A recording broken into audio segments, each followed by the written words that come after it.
বাবা রাশেন, আল্লাহ যা করে ভালোর জন্য করে। মেয়েটা বিয়ের আসর থেকে পালিয়ে গেছে, তুই এটা নিয়ে মন খারাপ করিস না। আমি তোর জন্য অনেক সুন্দরী মেয়ে নিয়ে আসবো। মা, আমি তো তোমাকে একবারও বলছি যে আমার মন খারাপ, তবে হ্যাঁ একটু যে খারাপ লাগেনি তাও। বিয়ের আসরে গিয়ে হবু বউ পালিয়ে গেছে এই সংবাদ শুনলে যে কোনো ছেলেরই খারাপ লাগে।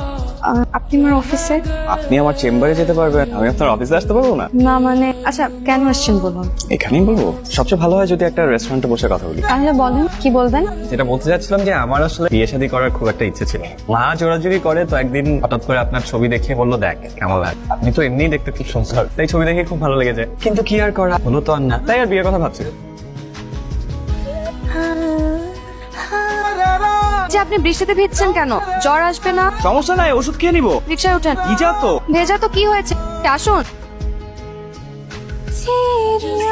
কি ব্যাপার, হঠাৎ জোরে ডাকলেন যে? কিছু ইম্পর্টেন্ট কথা বলার ছিল আপনাকে। বলেন না। তিথি, আপনার সাথে তো আমার বিয়ে